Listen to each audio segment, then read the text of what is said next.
بيبدأ الفيلم بظهور أهالي المدينة بينفذوا حكم إعدام في واحد من الأهالي، وواقف معاهم بريكس بطل فيلمنا وبيكلم المحكوم عليه ابنه جيمي وبيقول له امشي بعيد، مش عايزك تشوف المشهد ده وهم بيعدموني.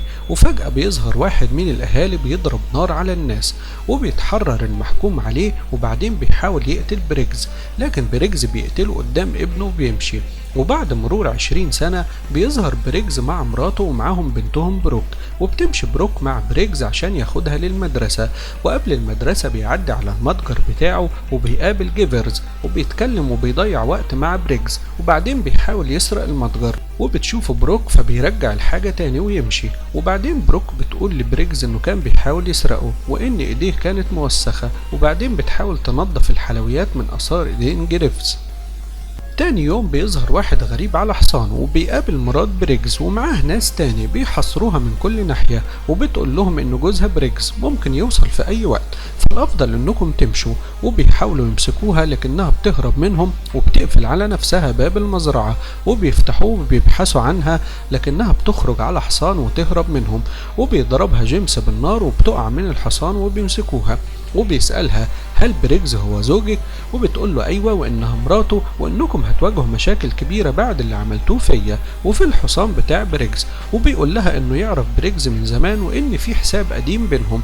وبيرجع بريجز البيت وبيلاقي رجال الشرطة في البيت مستنيين بريجز، وبيسأل عن مراته روس وبيتعرف عليه قائد الشرطة وبيستغرب ان اصبح عنده اسرة وبنت صغيرة، وبيطلب المارشال انه يكلمه على انفراد.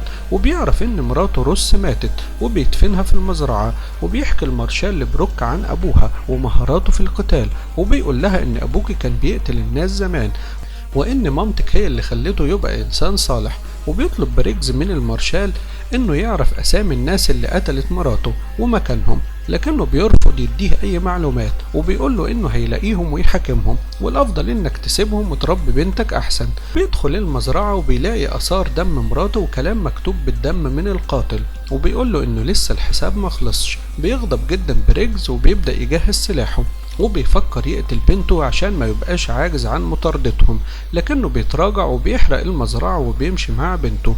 وبيقول لها انه حرق البيت والمزرعة عشان مش هيرجعوا هناك ابدا. وبيتمشوا جوه الغابة وبيعرفها بريجز انهم هيرتاحوا شوية قبل ما يكملوا الطريق عشان يطاردوا القاتل. وبيوصل المارشال ورجالته الجبل عشان يطاردوا جيمس، لكنهم بيتعرضوا لضرب نار من جيمس ورجالته، وبيقتل جيمس رجالة المارشال واحد ورا التاني. بيصح بريجز بروك بنته وبيقول لها انه سامع صوت ضرب نار في الغابة وانهم لازم يتحركوا. وبيضرب جيمس واحد من رجالته لانه ساب المارشال يهرب من غير ما يقتله. وبيطلب بريجز من بنته انها تقف في الطريق وتتظاهر انها بتبكي عشان توقف واحد من رجالة المارشال عشان يقودهم لمكان جيمس والمارشال.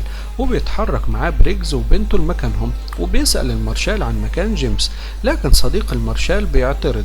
وهنا بتظهر بروك شجاعتها وبتدوس على رجله وبيربطوا المارشال ورجالته، وبيرفض انه يسيبهم لغاية ما يدلهم على مكان القاتل. وبيحاول بريجز يخرج الرصاص من جسم واحد من جنود المارشال، لكن المارشال كان فاكر انه هيقتله فبيقول له على اسم القاتل جيمس وانه رايح يقابل بنت اسمها روز وبيدله على الطريق. وبريجز بيعرف المارشال انه هيسيبهم مربوطين لغاية ما يروح لجيمس وانه لو ما لقيهوش هناك وكانت المعلومات غلط هيرجع ينتقم من المارشال. يوصل جيمس البيت مهجور مليان فلوس وبيقول لهم انهم ممكن يحصلوا على فلوس اكبر لو استمروا معاه في محاربة بريجز. وبيوصل جيمس لمدينة سانت روز وبيطلب منهم جيمس ان واحد منهم يحرس ويراقب المدينة ويعرفه لو بريجز وصل. وبيجي الليل وبتسأل بروك أبوها هل صحيح إنه كان بيقتل الناس، وبيقول لها أيوة، وبيقول لها إن روس أمك هي اللي غيرتني وخلتني إنسان صالح، وإنه طول عمره ما كانش يعرف الخوف وكان شجاع وقلبه ميت، والشيء الوحيد اللي خوفه هو خوفه على روس مراته من إنه يفقدها.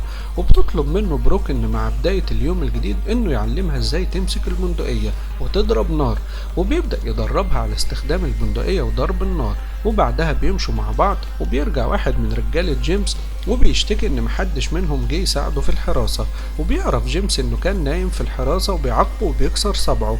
وبيبعت بريجز بنته بروك للمدينة عشان تحاول تتعرف على العصابة، ومش بيرضى يروح هو عشان العصابة عارفة شكله، لكن هو ما يعرفهمش. وبتوصل بروك للمدينة وبتقابل واحد من العصابة وبيتعرف عليها لأنه شافها مع أبوها وهم رايحين المدرسة، وبيمسكوها وبيروحوا عند جيمس، وبيبدأ جيمس يوزع رجالته على أنحاء المدينة عشان يراقبوا دخول بريجز، وإنهم لازم يسيبوه يدخل المدينة حي عشان يقدر جيمس ينتقم منه بنفسه.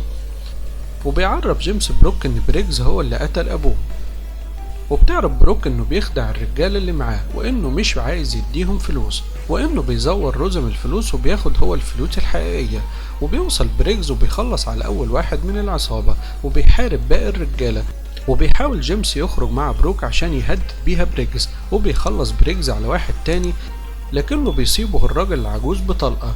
وبيرجع يعرف جيمس وبينده جيمس على بريجز وبيهدد بنته، وبيخرج بريجز من مخبأه وجيمس بيعرفه بنفسه وبيفكره باللي حصل زمان، وإنه قتل أبوه، وإنه طول عمره بيفكر في الانتقام واللحظة اللي هتجمعهم ببعض، وبيطلب منه إنه يتحداه في مبارزة لضرب النار. وبيخرج بريجز مسدسه وبيقتل يوستوس اللي كان بيهدد بروك، لكن جيمس بيقتله وبيقع بريجز على الأرض، وبيهتف جيمس وبيفرح إنه قتل بريجز اللي محدش كان قادر يقتله. وهنا بتمسك بروك المسدس وبتضرب جيمس وبتنتقم لأبوها، وبيفارق بريجز الحياة. وبيوصل المارشال وبيقول لبروك إنه سامحها على اللي عملته مع رجالته، وإنه هيقول للقاضي إنهم ساعدوا واحد من رجالته وأنقذوه من النار، وإنه هيعرف الناس إن أبوها بطل، وإنها لازم ترجع وتدير متجر أبوها وتعيش حياة جديدة. وبتاخد بروك جراب الفلوس الحقيقية اللي كان مخبيه جيمس وبتمشي. ما تنساش تعمل اشتراك في القناة، تضغط لايك على الفيديو، وتفعل جرس التنبيه عشان توصلك أحدث الأفلام. أبطال الفيلم هم نيكولاس كيدج اللي بيقوم بدور بريجز،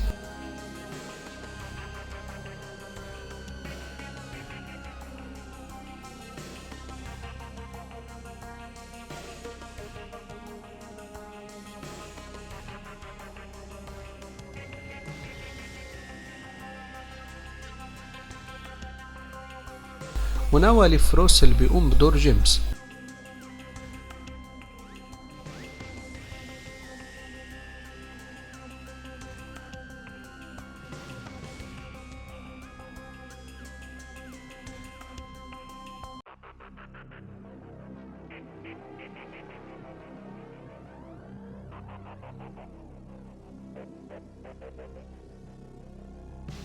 وريان اللي بتقوم بدور بروك.